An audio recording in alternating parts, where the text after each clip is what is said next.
प्रकृति दिया भोजन हमें, फल प्रतिदिन ही खाएं। सभी तत्व उनमें मिले, रोग पास ना आए। हरी शाक सब्जी हमें पोषण करे प्रदान। अन्न अंकुरित लें सुबह, शुद्ध रक्त लो जान। केवल गौ का दुग्ध ही उपयोगी कहलाए। बुद्धि प्रखर होती चले, तन मन दे पुलकाए। संयम यह अध्यात्म का, भूख लगे तब खाएं।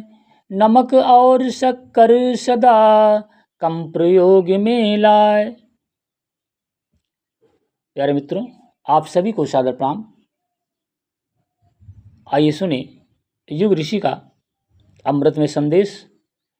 स्वस्थ रहना है तो ये खाइए नामक प्रकरण से आज की 10वीं कड़ी, जिसका विषय है स्वास्थ्य हितकारी भोजन। स्वास्थ्य हितकारी भोजन, इस विषय पर आइए युग ऋषि का अमृत में संदेश सुने। जब हम मनुष्य के स्वाभाविक और हितकारी भोजन पर विचार करते हैं तो अंत में इसी निष्कर्ष पर पहुंचते हैं कि दूध, फल, मेवा ही मनुष्य का सर्वोत्तम भोजन है। इनमें ना तो किसी प्रकार की हानि की आशंका रहती है और ना ये बेमेल अथवा प्रकृति विरुद्ध होते हैं। सब प्रकार के फल देखने में भी सुंदर, आकर्षक और निर्दोष जान पड़ते हैं, जबकि मांस, मछली, अंडा आदि जैसे पदार्थ देखने में ही घृणित लगते हैं और खूब पकाने, भूनने या तले बिना उनको ज़बान पर भी नहीं रखा जा सकता है। पर वर्तमान स्थिति में इसकी सलाह देना केवल आदर्श चर्चा ही कही जा सकती है।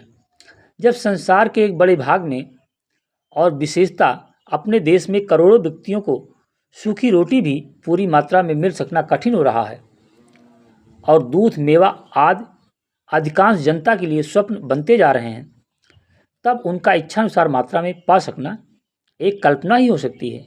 तो भी अपने स्वास्थ्य की रक्षा और बीमारियों के आक्रमण से मुक्त रहने के लिए हमको हिताहार और मिताहार के सिद्धांत को अवश्य ही समझना और पालन करना चाहिए। ये एक ऐसा जीवन मार्ग है जिस पर चलकर हम प्रत्येक दशा में अपनी वर्तमान अवस्था में बहुत कुछ सुधार कर सकते हैं।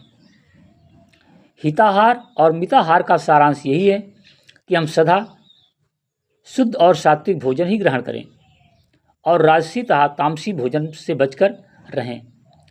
इन तीनों प्रकार के भोजनों का वर्णन गीता जैसे महान ग्रंथ में भी स्पष्ट रूप से किया गया है।